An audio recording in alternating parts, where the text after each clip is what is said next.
अस्सलाम वालेकुम students, my name is Mohammad Numan Shaukat, unique department से मैथ सब्जेक्ट्स के लिए 7th क्लास। और बेटा जी, आप लोगों को रिसेंटली जो हमने यूनिट नंबर 2 स्टार्ट किया था, तो हम लोगों ने डिस्कस किया था व्हाट आर रैशनल नंबर्स। तो रैशनल नंबर्स के बारे में हमने जब बात की थी, तो रैशनल नंबर से पहले मैंने आपको natural numbers, whole number, even, odd, prime, composite, फिर इवन प्राइम की मैंने डेफिनेशन बताई जिनके 2 फैक्टर्स हैं और जिनके 2 से ज़्यादा उनको हमने कंपोजिट नंबर्स कहा था। फिर आपको शायद ये भी याद होगा कि 1 जो था वो ना वो प्राइम नंबर में आ रहा था, ना ही वो कंपोजिट नंबर्स में आ रहा था। ठीक हो गया। तो अब मुझे एक बात बताएं कि 1 जो है वो ना प्राइम में आ रहा था ना ही कंपोजिट में आ रहा था। इसकी क्या रीज़न थी? उसकी रीज़न ये थी कि 1 वाहिद एक नंबर है जिसका एक ही फैक्टर होता है। वो होता क्लियर होगी बात? जिसके 2 फैक्टर्स है वो प्राइम नंबर्स, जिनके मोर देन 2 फैक्टर्स से दैट आर कंपोजिट नंबर। अब 1 वाहिद नंबर है जो कि ना ही प्राइम नंबर्स में आएगा ना ही वो कंपोजिट नंबर्स में आएगा। ये होगी थोड़ी सी रिवीजन। फिर हमने जब रैशनल नंबर्स की डेफिनेशन याद की थी, तो यहाँ डिस्कस की थी, आप लोगों को मैंने बताया था वो रैशनल नंबर्स क्या थे जिनको हमने बेसिकली क्यू से शो किया था और उनकी सेट बिल्डर फॉर्म भी थी। वो क्या थी? x whereas is equal to p over q, p q belongs to integers and q is not equal to 0, q is not equal to 0। अच्छा जी, अब पहली बात यह है कि मुझे बताएं जो p और q है वो बेसिकली किससे बिलोंग कर रहे हैं? इंटीजर से। तो सेट ऑफ इंटीजर्स कौन सा है? 0 plus minus 1 plus minus 2 plus minus 3 and so on. ये तो मैंने सेट ऑफ इंटीजर्स आपको लिख दिया। लास्ट टाइम मैंने आपको जो हमारा पिछला लेक्चर था, प्रीवियस लेक्चर था, उसमें एक टास्क दिया था। वो क्या दिया था? इसके साथ ही हमने शो दैट किया था इर्रेशनल नंबर्स को, जिसके ऊपर मैंने साथ ये डैश के कॉम्प्लीमेंट का साइन लगाया था। वो क्या था? x whereas x is not equal to p over q, p q belongs to integer and q is not equal to 0। दोनों में q is not equal to 0, q is not equal to 0। पहली बात यह है कि जब denominator में 0 आ जाता है वो तो वैसे अनडिफाइन होता है। ये भी एक बात हमने रिपीट कर दी। अब अच्छा मेरा बेटा, आपको याद होगा मैंने बताया था कि रियल नंबर्स वो क्या होता है कि हम रैशनल नंबर्स और इर्रेशनल नंबर्स का जब यूनियन ले लेते हैं तो मेरे पास कौन सा सेट आएगा? Set of real numbers, set of real numbers. और जब हम इसी तरह रैशनल नंबर्स और इर्रेशनल नंबर्स का जब इंटरसेक्शन लेंगे तो हमारे पास एम्प्टी सेट आएगा। उसकी रीज़न क्या है? क्योंकि रैशनल नंबर और रैशनल नंबर दोनों डिफरेंट कैटेगरीज हैं। ये भी हमने डिस्कस किया था। फिर हमें अगर दोनों डिफरेंट टाइप्स के नंबर्स निकालो, इनमें कुछ कॉमन नहीं है, इसमें कुछ कॉमन नहीं है। मैंने आप लोगों को बताया था कि जो भी आपको फ्रैक्शनल फॉर्म में नज़र आएगा, ओवर की फॉर्म में नज़र आएगा, 100% श्योर है कि वो रैशनल नंबर है। 100% कन्फर्म है कि वो क्या? रैशनल। तो इर्रेशनल का कैसे पता चलेगा? तो फिर रिपीट कर देता हूँ कि हमने कहा था कि रेडिकल साइन के अंदर ऐसा कोई नंबर आ जाए which is not a perfect square, not a perfect square. अब ये वो कंडीशन है जो कि मैंने उस दिन नंबर भी लिखे थे, वो सभी के सभी जो कि परफेक्ट स्क्वायर नहीं, वो सबके सब इर्रेशनल हैं। अच्छा जी, अब मैंने एग्जांपल दी थी, for example square root 2, square root 3, square root 5, square root 6, 7, 8 and so on. 2 क्या? Prime number. 3 भी क्या? Prime number. 5 क्या? Prime number. 6 तो प्राइम नंबर नहीं है। 7 प्राइम नंबर, 8 प्राइम नंबर तो नहीं है। बात थोड़ी सी सोचने वाली है, समझने वाली है कि हमने सिर्फ एक बात ज़हन में रखनी है कि रेडिकल साइन में जो नॉट ऑफ परफेक्ट स्क्वायर हो तो उनको हम क्या बोलते हैं? वो इर्रेशनल नंबर्स हैं। ये क्या समझ आ गई इर्रेशनल नंबर्स की? अच्छा, अब मैंने आप लोगों के साथ डिस्कस करना है कि इसके ऊपर कॉम्प्लीमेंट का साइन है, इर्रेशनल पे रैशनल पे नहीं है। देखिए, ये आते हैं हमारे पास सेट ऑफ रियल नंबर्स। अब सेट ऑफ रियल नंबर्स में रैशनल भी मौजूद है एंड इर्रेशनल भी मौजूद है। Is it clear? आपको समझाने के लिए एक छोटी सी एग्जांपल देता हूँ। एक सेट है हमारे पास 1 2 3 एंड 4, एक सेट है हमारे पास 1 2 और एक सेट है हमारे पास 2 3। तो अब मैं इसको यूनिवर्सल सेट कहूँगा। उसकी रीज़न क्या, इसके तमाम एलिमेंट्स इसमें मौजूद हैं और इसके भी तमाम एलिमेंट्स इसमें मौजूद हैं। क्लियर होगी बात?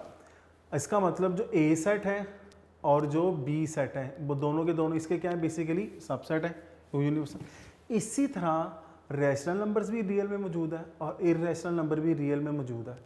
मुझे बताएं जिस सेट का कंप्लीमेंट लेना हो तो उसको हम क्या करते हैं, यूनिवर्सल सेट में से माइनस कर देते हैं, यूनिवर्सल सेट में से माइनस कर देते हैं। अब मैं ना बेसिकली रैशनल नंबर का कंप्लीमेंट ले रहा हूँ, तो बेटा मुझे ये बताओ यहाँ पे यूनिवर्सल सेट क्या आर है, आर मीन रियल नंबर्स। अगर रियल नंबर्स में से रैशनल माइनस कर दो तो पीछे कौन से रह जाएंगे, इर्रेशनल। रियल नंबर में से रैशनल नंबर माइनस कर दिए जाए तो पीछे कौन से रह जाते हैं, इर्रेशनल नंबर्स। तो ये बात तो आसान होगी कि इसका मतलब अगर हमने रैशनल को क्यू से शो किया तो इर्रेशनल को उसके कम्प्लीमेंट से शो करेंगे। ये बात समझ आई आप लोगों को? ये बात समझ आई? तो ये बात ज़हन में रखिएगा कि हमारे पास चाहे नेचुरल नंबर्स आ जाएं, होल नंबर्स आ जाएं, इवन नंबर्स आ जाएं, ओड आ जाएं, प्राइम आ जाएं, कंपोजिट नंबर्स आ जाते हैं, इंटीजर्स आ जाते हैं, तो ये सभी के सभी बेसिकली रैशनल थे और क्यों ये हमारे पास इर्रेशनल है। अब याद रखना ये सभी के सभी रियल नंबर्स हैं, ये सभी के सभी क्या हैं, रियल नंबर्स हैं। कहने का मकसद है कि नेचुरल नंबर हैं 0, 1, 2, 3 and so on, whole number 0, 1, 2, 3 and so on, even numbers, prime numbers, odd numbers. तो अगर वो फ्रैक्शन में हैं या नहीं हैं तो वो तो हमने दो कैटेगरीज में डिवाइड किया था, एक तो रैशनल आगे सब के सब और इरेशनल का भी मैंने आपको बता दिया। तो रियल में ये सभी के सभी नंबर्स इंक्लूड हो जाते हैं। ये बात क्लियर होगी सभी स्टूडेंट्स को? अच्छा, अब हमारे पास आता है जी यूनिट नंबर 2, एक्सरसाइज 2A है। एक्सरसाइज 2A, उससे पहले जो हमने डेफिनेशन थी वो मैं आप लोगों से पहले डिस्कस कर चुका हूँ, रैशनल नंबर्स की भी आप लोगों के साथ, ठीक है ना बेटा जी? अच्छा, अब आते हैं जी एक्सरसाइज 2A पे। बेटा जी पेज नंबर है 32, ज़रा सभी फोकस कीजिएगा। कुछ ट्रू फॉल्स हैं। क्वेश्चन नंबर 1 की स्टेटमेंट है, read the following statements and write T true and F false for every statement in the given space, जो आपकी बुक में सामने मेंशन की हुई है ब्लैंक के तौर पे। ए हमारे पास क्या है जी ट्रू फॉल्स में, all natural numbers are not rational numbers. तो ये तो हमने लास्ट लेक्चर में डिस्कस किया था। क्या डिस्कस किया था कि नेचुरल नंबर्स क्या है हमारे पास, 1, 2, 3 सो ऑन। सबके डिनोमिनेटर में क्या होता है, 1 है, तो P ओवर Q फॉर्म बन गई। तो इसका मतलब नेचुरल नंबर रैशनल होते हैं। तो फर्स्ट स्टेटमेंट आपकी फॉल्स है, फर्स्ट स्टेटमेंट आपकी क्या है, फॉल्स है। उसके बाद आता है जी सेकंड ऑप्शन, जो मुझे पहले बोर्ड पे लिखनी होगी, लिख देता हूँ मैं आपको। ये था ए पार्ट जो कि बेसिकली क्या आ रहा है, फॉल्स। अच्छा, अब मुझे ये बताएं, ये है जी फॉल्स स्टेटमेंट। बी हमारे पास क्या है जी, -6 whole 7 over 15 less than 1 whole 7/15।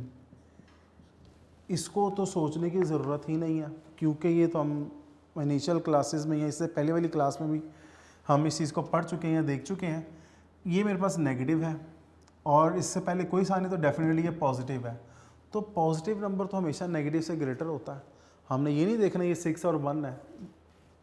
पहली बात है साइन के ऊपर फोकस करें, तो इससे आगे तो सोचने की ज़रूरत ही नहीं पड़ी, क्योंकि पॉजिटिव नंबर हमेशा क्या होता है, नेगेटिव से ग्रेटर होता है। तो इसका मतलब फिर ये वाली स्टेटमेंट क्या होगी, ट्रू। ये स्टेटमेंट क्या है जी, true. See, in any rational number P over Q can be 0। तो Q 0 होगा तो काम खराब है, क्योंकि आपको पता है अनडिफाइंड फॉर्म आ जाएगी। जब वो अनडिफाइंड फॉर्म आ जाती है तो फिर इसका मतलब ये स्टेटमेंट क्या हो जाएगी, फॉल्स, क्योंकि Q 0 नहीं हो सकता। 0 इज़ एन इर्रेशनल नंबर। चलें एग्जांपल देता हूँ। मुझे ये बताएं कि जो अब D वाला पार्ट आ रहा है जी, अब मुझे बताएं 0 ओवर 1 है तो आंसर तो 0 आएगा। तो ये P ओवर Q फॉर्म बनती है कि नहीं बनती, ठीक है जी। 0 ओवर 2 है, 0 आ रहा है। 0 ओवर -5 है, 0 आ रहा है। यानी कि डिनोमिनेटर में कोई भी नंबर हो और वो 0 उस 0 यानी कि 0 ओवर 1 है तो इसका आंसर 0 आ रहा है। ये डिफाइन फॉर्म आ जाती है। तो इसका मतलब 0 रैशनल नंबर है। 0 कौन सा नंबर है, रैशनल। तो फिर ये वाली स्टेटमेंट जो डी स्टेटमेंट है ये भी बेसिकली क्या है, फॉल्स। डी स्टेटमेंट भी क्या है, फॉल्स। अच्छा बेटा, ये है जी आपका next, any integer divided by zero is undefined, true. ये भी हमने पहले ही डिस्कस कर लिया कि डिनोमिनेटर में जीरो हो तो डेफिनेटली वो क्या होगा, अनडिफाइन होगा। On the number line the opposite of any rational number is irrational number.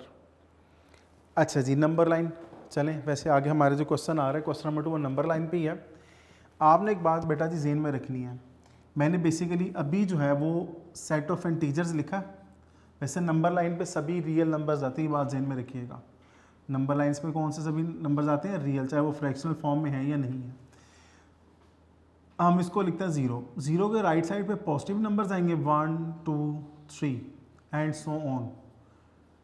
अच्छा जी, तो लेफ्ट साइड पे क्या आएगा, -1 -2 -3, -1 -2 -3 एंड सो ऑन। पहली बात है 0 से 1 ये डिस्टेंस सारे एक जैसे होने चाहिए। जब भी आप नंबर लाइन ड्रा करेंगे स्केल आप लोगों के पास होगा, स्केल का प्रेजेंटेशन जितनी अच्छी होगी डेफिनेटली आपको इस चीज़ का इफेक्ट होता है। टीचर जब चेक करता है तो वो इस चीज़ को फेवर भी करते हैं, प्रेफर करता। खैर तो याद रखिएगा ज़ीरो के राइट साइड पे जाएंगे तो हमारे पास पॉजिटिव वैल्यूज आएंगी, और जब ज़ीरो के हम लेफ्ट साइड पे आएंगे तो हमारे पास नेगेटिव वैल्यूज आएंगी। तो इसको हम बोलते हैं नंबर लाइन, इसको हम क्या बोलते हैं, नंबर लाइन। अब स्टेटमेंट क्या थी, on the number line the opposite of any rational number is irrational number.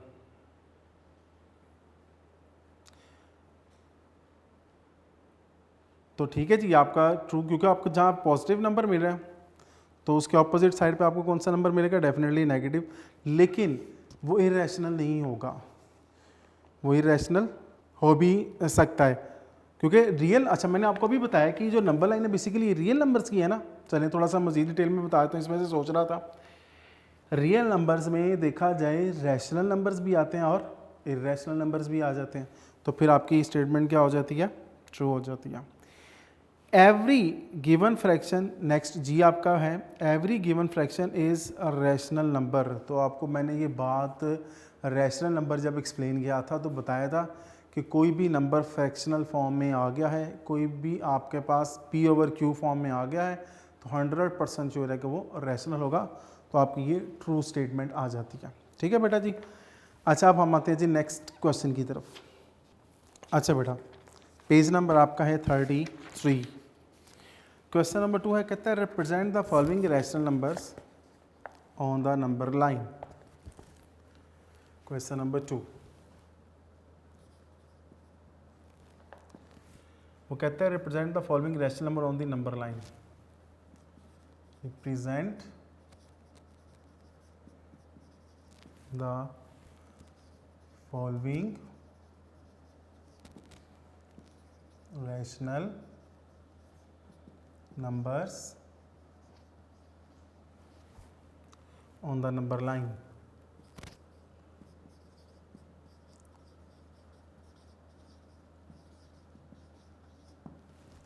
चलें बेटा जी, क्वेश्चन नंबर 2 ए पार्ट है 2 होल 3/4। अच्छा जी, अब इसको जब हमने सॉल्व कर रहे हैं ना हम, तो मेरा बेटा एक बात का आपने ख्याल रखना है, इसको मैं लिख सकता हूँ 2 + 3/4, क्योंकि जब इसको सॉल्व करेंगे 4 2 द 8, 8 और 3 11/4 आ जाता है। अच्छा आपको जस्ट समझाने के लिए बता रहा हूँ। इसी तरह इसको भी जब सॉल्व करेंगे एलसीएम लेंगे तब भी बेसिकली वो किसके इक्वल आता है, 11/4 होता है, इसी तरह ही है ना। तो 2 प्लस हम क्या करते हैं, इसको मैंने आपको समझाने के लिए 2 को जो और इसको सेपरेट लिख दिया, जो फ्रैक्शन है उसको मैंने सेपरेट लिख दिया। अब हमने इसको नंबर लाइन पे करना है जी। नंबर लाइन पे करने का तरीकाकार क्या है, हम सबसे पहले क्या करते हैं जी, नंबर लाइन ड्रा करेंगे। लो जी ये नंबर लाइन ड्रा होगी। अच्छा अब नंबर लाइन ड्रा करने के बाद अच्छा जी नंबरिंग करते हैं, 0 1 2 3 -1 -2 -3 1 2 3। बेटा मुझे बताएं ये पॉजिटिव है नेगेटिव, पॉजिटिव, शाबाश। अब इसका हम राइट साइड पे जाएंगे, हमारे पास फर्स्ट क्या आ रहा है जी 2, नहीं जी आप 2 तक चले गए, अच्छा, उसके बाद क्या है, नेक्स्ट है 3/4। अब मुझे बताओ डिनोमिनेटर में क्या लिखा हुआ है, 4। आपने क्या करना है कि नेक्स्ट 2 से लेके 3 तक जो नंबर है उसके आप 4 इक्वल पार्ट्स करें, 1 2 3 एंड 4 इक्वल पार्ट्स हो जाते हैं, स्केल आपके पास होगा, ठीक है जी। अब मुझे बताएं ऊपर कौन सा नंबर लिखा हुआ है, 3। चले जी 1 2 3, तो आपने क्या करना है, इसको मेंशन कर देना। बेसिकली ये आपका नंबर बनता है 2 whole 3/4। Any problem, any problem? फिर रिपीट कर देता हूँ। अच्छा, तो इसका मैं बता रहा था कि आपने सबसे पहले देखना है कि पॉजिटिव या नेगेटिव। तो ये पॉजिटिव है तो इसका मतलब हम लोग राइट साइड पे चलेंगे। दूसरी बात, अब आपने क्या करना है, 2 तो स्टार्टिंग में आ रहा है, जो फ्रैक्शनल में नहीं है ना उसको तो आपने एज डायरेक्ट काउंट कर लेना है, या एज इट इज उसको 2 तक चले जाना है। नेक्स्ट जो फ्रैक्शनल पार्ट है तो उसको हमने नंबर लाइन पे कैसे इंडिकेट करना है या कैसे रिप्रेजेंट करना है, मुझे बताएं। फ्रैक्शनल फॉर्म क्या, 3/4। तो अब आपने क्या करना है, 2 से लेकर 3 तक 4 इक्वल पार्ट्स किए हैं। क्लियर होगी बात? फिर नेक्स्ट क्या करना है, अब डिनोमिनेटर में क्या लिखा हुआ है, 4 ना, और न्यूमिनेटर में क्या, 3। तो अब 3 पे देखें, 1 2 3, तो बेसिकली ये वो आपके पास रैशनल नंबर आए थे, इसको हमने नंबर लाइन पे रिप्रेजेंट किया है। नेक्स्ट आ रहा है -5/7 बी पार्ट है, बी पार्ट है आपका -5/7। तो बेटा जी सबसे पहला काम क्या करना है, मुझे बताएं पॉजिटिव है या नेगेटिव? नेगेटिव है, ठीक है जी। तो मैंने ये नंबर लाइन ड्रा की, चलिए दोबारा कर लेते हैं जी। ये लीजिए, मैंने नंबर लाइन जब ड्रा की तो मुझे ये एक बात बताएं कि अब ये आ जाता है 0, ये आ जाएगा -1 -2, फिर आ जाएगा 1 और फिर क्या आ जाएगा 2। अच्छा, अब बेटा मुझे बताएं कि क्या इसके साथ ऐसा कोई नंबर है जो फ्रैक्शन में ना हो? नहीं तो ये मेरे पास सिर्फ 5/7 ही है ना। जैसे कि इधर 2 था तो मैं पहले 2 तक गया, देन आगे मैंने उसके इक्वल पार्ट्स किए। यहाँ पे ऐसा मामला नहीं है, यहाँ पे डायरेक्टली -5/7 है। तो डिनोमिनेटर में क्या, 7। इससे पहले एक और बात बता दूँ, याद रखिएगा कि 5 ग्रेटर है या 7, डेफिनेटली 7। डिनोमिनेटर ग्रेटर है, तो जब डिनोमिनेटर ग्रेटर हो जाए ना तो याद रखना आंसर हमेशा 0 और 1 के दरमियान ही होगा। अब पॉजिटिव होता तो मैं राइट साइड पे रहता, नेगेटिव है तो लेफ्ट साइड पे रहूँगा। ये बात समझ आ गई आपको? अच्छा तो अब मैंने क्या करना है, इसको 7 इक्वल पार्ट्स में करना है। चलिए जी 1 2 3 4 5 6 एंड देन ये 7। अब मुझे बताएं ऊपर क्या लिखा हुआ है, 5। चलें 1 2 3 4 5, लें जी इसको मैंने इंडिकेट कर दी, ये मेरे पास आ गया -5/7। आसान सा ही काम है ना, स्केल आपके पास होगा। माशाल्लाह आप इंटेलिजेंट बच्चे हैं, समझदार बच्चे हैं, ऐसे ही है ना। कुछ ऐसे बच्चे होंगे जो मेरी तरह के मुस्कुरा रहे होंगे, सर ने हमें इंटेलिजेंट कहा है। चलें, अच्छी बात है जी। अच्छा आगे हमारे पास आता है जी एफ पार्ट। चलें, क्योंकि वो भी नेगेटिव में है लेकिन वो साथ फ्रैक्शनल पार्ट में है। एफ हमारे पास क्या है जी, -3 होल 4/5, -3 होल 4/5। तो मेरा बेटा दिखाई नेगेटिव नंबर है ना, ठीक है जी। सबसे पहला काम क्या करना है, आपने नंबर लाइन ड्रा करनी है। नंबर लाइन ड्रा कर ली, चलिए जी ये 0 -1 -2 -3 -4 माइनस, चलें लिखते हैं जी -1 -2 -3 -4। क्योंकि मैंने -3 से आगे भी जाना है ना, तो इस वजह से मैंने -4 तक लिखा। यहाँ पे जस्ट -1 के दरमियान मसला हो जाना था, मैंने -2 एक और नंबर लिख दिया। तो आपने बस इस बात का ख्याल, ये ना हो कि आप जनाब नंबरिंग लिखने पे लगे रहे तो बाद में काम एक छोटा सा और वो सारा एक लाइन या रिप्रेजेंटेशन इंतहाई बुरी हो तो आपके नंबर भी कट जाए। अच्छा नेक्स्ट, फिर 1 2 3 एंड 4। चलिए जी 1 2 3 एंड बेटा डिस्टेंस एक जैसे होने चाहिए, बात ज़हन में रखिएगा, क्योंकि बोर्ड है, हम स्केल तो यूज़ कर नहीं सकते, आपके पास स्केल होगा तो उसके मुताबिक आपने ये काम करना है। अच्छा अब मुझे बताएं -3 तो मैं यहाँ तक आ जाता हूँ, एनी प्रॉब्लम? -3 तक मैं आ जाता हूँ, ठीक है। अब मुझे ये बताएं कि जो मेरे पास फ्रैक्शनल पार्ट है उसका डिनोमिनेटर क्या है, 5। चलें जी 1 2 3 4 एंड देन 5। न्यूमिनेटर क्या है, 4 1 2 3 4। लें जी ये मेरे पास आ गया -3 होल 4/5। तो ये बात ज़हन में रखिएगा कि आसान सा क्वेश्चन है, इंपॉर्टेंट है, तो मेरा बेटा आपने इसको जो है ना लाजमी अटैम्प्ट करना है। कोई मुश्किल हो तो आप इंचार्ज को इन्फॉर्म कीजिएगा, तो उसको फिर मैं दोबारा बोर्ड पे जो है वो सॉल्व कर दूंगा या ड्रा कर दूंगा। क्लियर होगी बात? ये था हमारा क्वेश्चन नंबर 2। अब हम आते हैं क्वेश्चन नंबर 3 की तरफ। आसान सा है। वो कहता है express each of the following decimals into rational numbers and convert into simplest form. चलें जी, क्वेश्चन की ना बेसिकली उसने 2 डिमांड्स की हैं। डेसिमल नंबर हमें दिया होगा, यानी कि पॉइंट में हमारे पास वैल्यूज़ आ गई हैं। अब हमने क्या करना है, उनको पहले रैशनल फॉर्म में कन्वर्ट करेंगे, और रैशनल में कन्वर्ट करने के बाद हमने उसको क्या करना है, सिंपलेस्ट फॉर्म, यानी कि कटिंग छटिंग होती है तो उसकी हमने कटिंग करके उसको सिंपलेस्ट फॉर्म में उसको रेशियो को या फ्रैक्शन को या रैशनल नंबर को लिखना है। ए पार्ट है क्वेश्चन नंबर 3। क्वेश्चन नंबर 3 वो कहता है express each of the following decimals, express each of the following decimal, each of the following decimal into rational number, into rational number and convert into simplest form, and convert into simplest form।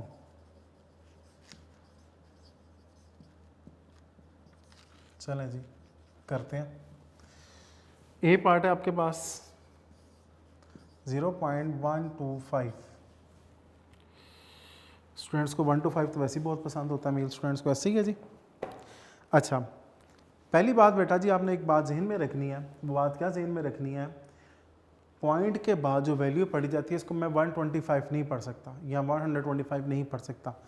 Point के बाद जो numbers आते हैं हमेशा वो separate पढ़े जाते हैं, यानी कि 0.125। ये बात समझ आ गई? 125 या 125 मिनटों से क्या आप इसको इकट्ठा नहीं पढ़ेंगे, सेपरेट डिजिट्स पढ़ेंगे। इसमें होता क्या है जी, आप इसमें आपने क्या करना है, सबसे पहले क्या ये आपको फ्रैक्शन ओवर की फॉर्म में नज़र आ रहा है? नहीं आ रहा है। इसको बोलते हैं डेसिमल फॉर्म, जिसमें पॉइंट आ गया। अब इस डेसिमल फॉर्म को मैंने किस में कन्वर्ट करना है, पहले रैशनल फॉर्म में। किस में कन्वर्ट करना है? रैशनल। तो रैशनल कौन सी थी? ओवर में जो आती हो, जो फ्रैक्शनल पार्ट हो, जो पी ओवर क्यू फॉर्म में हो। अच्छा मेरा बेटा ये बताएं, पॉइंट के बाद क्या लिखा हुआ है? 125। ओके जी, पॉइंट्स के बाद कितने डिजिट्स थे? 3 डिजिट्स थे। तो आपने 1 लगा के उसके आगे उतने ही 0 लगा देना, बेसिकली 1000 आ जाएगा। तो मैंने क्या किया है, डेसिमल को सबसे पहले ख़त्म किया है। डेसिमल को जब मैंने ख़त्म किया है तो फिर कुछ ना कुछ तो उसके अपनी मर्जी, ये तो नहीं हो सकती जस्ट मैं 125 लिख दूँ, उसके कुछ रूल्स होते हैं। तो याद रखिएगा कि पॉइंट के बाद जितने डिजिट्स हों आपने 1 के साथ उतने 0 लिख देने हैं। तो फिर आपकी क्या होगा, डेसिमल किस में कन्वर्ट हो जाएगा? रैशनल में, फ्रैक्शनल में। अच्छा जी, 125 ओवर 1000 है ना, तो 5 का टेबल आता है सभी को? वेरी गुड जी। तो 5 to the 10 और 5 5 the 25, फिर 5 to the 10, ये 20 एज इट इज़ अभी भी कटेगी क्योंकि लास्ट पे 0 इधर 5 है। तो 5 5 था 25 और 5 4 था 20, ये वाला 0 एज इट इज़ आ जाएगा। फिर 5 1 था 5 एंड 5 8 था 40। तो मेरे पास क्या आ जाता है जी, 1/8। 1/8। एक तो मैंने क्या किया कि सबसे पहले डेसिमल को किस में कन्वर्ट किया था मैंने?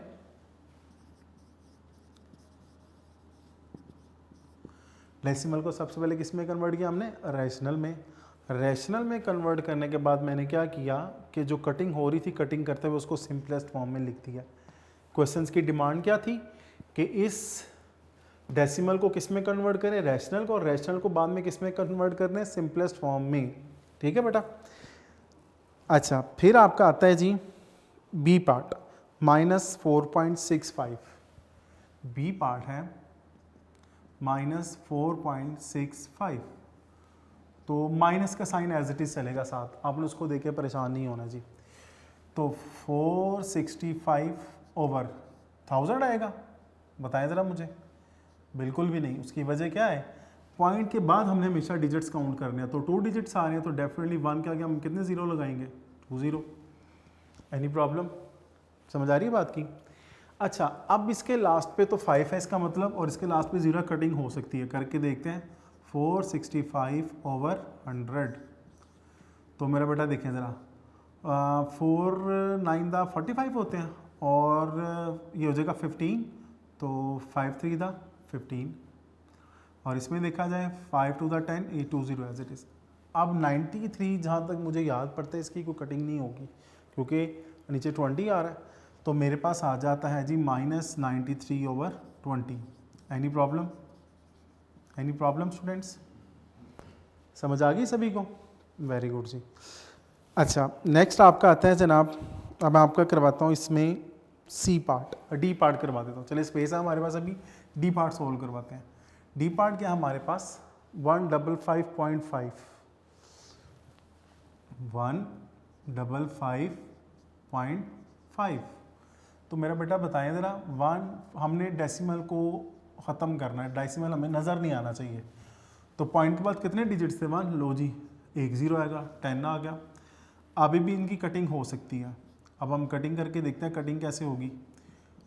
2 का टेबल आता है सभी को, सॉरी 5 का, चलें करें 5 के टेबल पे।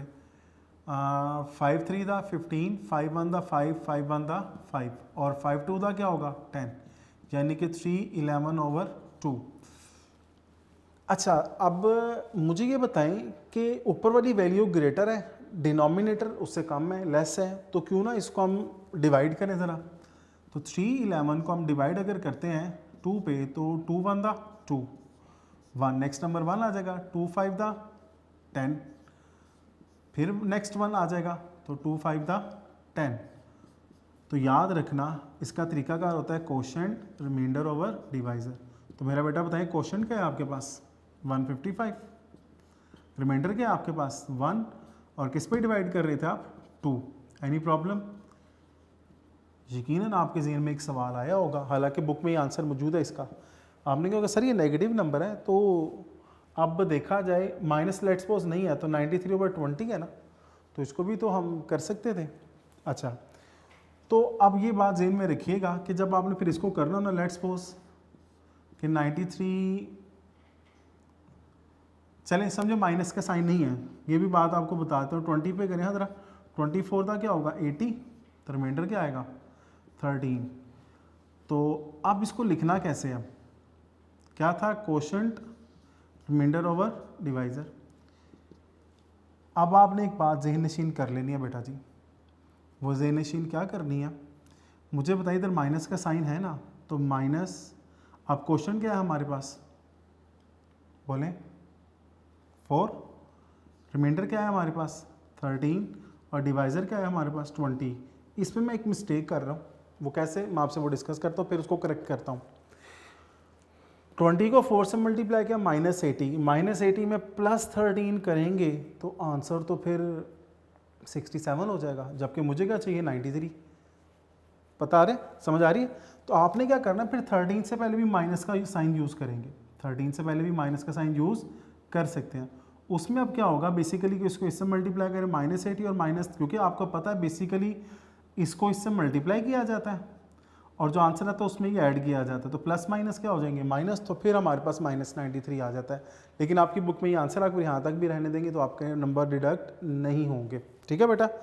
तो हमारे पास ये क्वेश्चन नंबर 3 था। इसके रिमेनिंग जो पार्ट्स हैं C, E एंड F, वो आप लोगों ने बेटा जी खुद अटैम्प्ट करने हैं। ठीक है? आगे आता है क्वेश्चन नंबर 4। इंपॉर्टेंट है, वेरी इंपॉर्टेंट है और आसान भी है, समझिएगा ज़रा।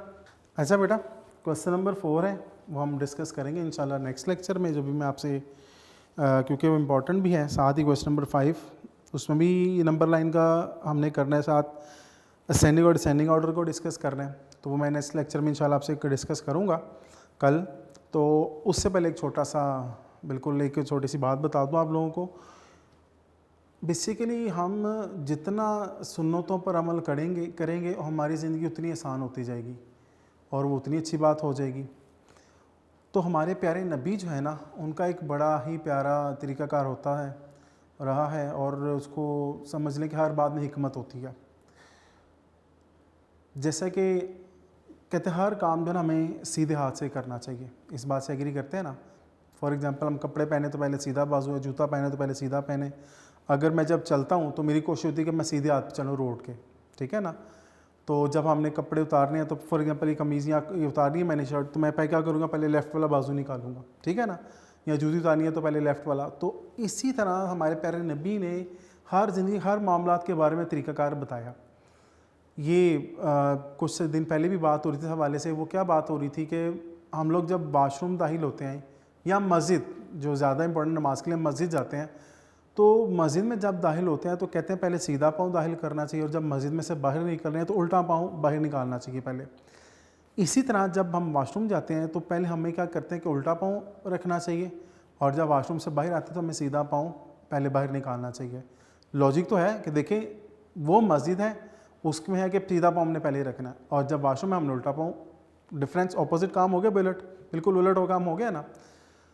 तो साइंस इसके बारे में क्या कहती है? साइंस कहती है कि अगर आप चल रहे हैं, देखें जो इस दुनिया से जाना ये हकीकत है, इससे कोई इनकार नहीं कर सकता, ऐसे ही है। अल्लाह ताला हमें ईमान वाली ज़िंदगी दे, ईमान वाली मौत दे, मेरी दिली दुआ है हम, मेरे लिए, अपनी फैमिली के लिए, आप लोगों के लिए, सब के लिए। अच्छा, तो साइंस कहती है कि इंसान जब चल रहा है और अगर उसको मौत आ जाती है और उसका सीधा पाँव आगे है तो फिर वो आगे की तरफ गिरा। तो जब हम मस्जिद में दाखिल होते हैं, तो फॉर एग्जांपल मस्जिद जा रहा हूँ, मैंने सीधा पाँव रखा है, अगर अल्लाह ताला हुक्म होता है मुझे हार्ट अटैक होता है तो मैं आगे मस्जिद में गिरूँगा। जब मैं मस्जिद से बाहर आ रहा हूँ, मैंने उल्टा पाँव पहले बाहर निकाला और मुझे हार्ट अटैक हो जाता है, मेरी डेथ हो जाती, तो मैं फिर मस्जिद में गिरूँगा। देखिए हिकमत कितनी, हमारे पैर ने भी ना से कितनी पहले ये बात। इसी तरह ये जब मैं वाशरूम में एंटर होऊंगा तो मैं पहले उल्टा पाँव अगर दाखिल कर लेता हूँ तो फिर मैं वाशरूम से बाहर गिरूँगा, और अगर जब मैं वाशरूम से निकल रहा हूँ तो मैंने सीधा पाँव निकाला पहले, तो मैं फिर आगे की तरफ गिरूँगा। तो अल्लाह ताला हमें सुन्नतों पर अमल करने की और दीन को सही तरह समझने की तौफीक अता फरमाए। जज़ाकल्लाह खैर। अल्लाह हाफ़िज़। इंशाअल्लाह कल मुलाकात होगी।